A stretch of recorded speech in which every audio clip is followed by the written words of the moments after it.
de Rainer Maria Rilke, un extrait de ses lettres à un jeune poète.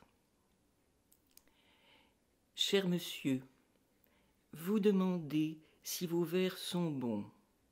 Vous me le demandez à moi. Vous l'avez déjà demandé à d'autres. Vous les envoyez aux revues, vous les comparez à d'autres poèmes, et vous vous alarmez quand certaines rédactions écartent vos essais poétiques. Désormais, puisque vous m'avez permis de vous conseiller, je vous prie de renoncer à tout cela. Votre regard est tourné vers le dehors. C'est cela surtout que maintenant vous ne devez plus faire. Personne ne peut vous apporter conseil ou aide. Personne. Il n'est qu'un seul chemin. Entrez en vous-même. Cherchez le besoin qui vous fait écrire. Examinez s'il pousse ses racines au plus profond de votre cœur. Confessez-vous à vous-même. Mourriez-vous s'il vous était défendu d'écrire?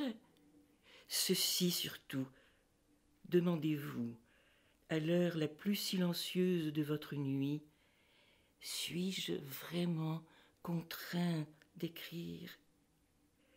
Creusez en vous-même vers la plus profonde réponse.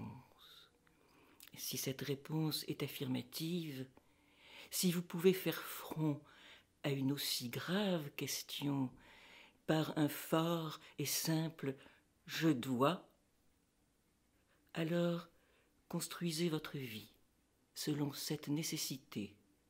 Votre vie, jusque dans son heure la plus indifférente, la plus vide, doit devenir signe et témoin d'une telle poussée. Alors, approchez de la nature, essayez de dire comme si vous étiez le premier homme ce que vous voyez, ce que vous vivez, aimez, perdez. N'écrivez pas de poèmes d'amour, évitez d'abord ces thèmes trop courants, ce sont les plus difficiles.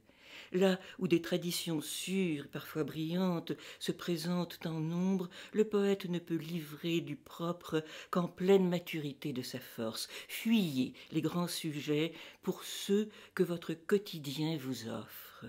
Dites vos tristesses, vos désirs, les pensées qui vous viennent, votre foi en une beauté.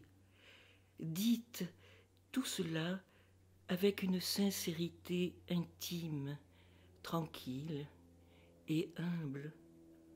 Utilisez pour vous exprimer les choses qui vous entourent, les images de vos songes, les objets de vos souvenirs.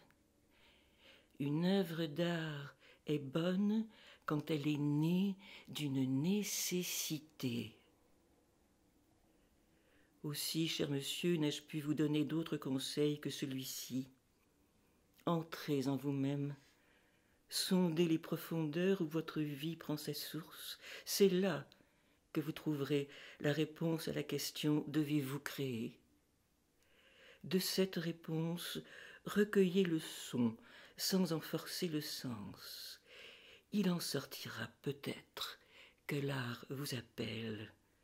Alors, prenez ce destin, portez-le avec son poids et sa grandeur, sans jamais exiger une récompense qui pourrait venir du dehors.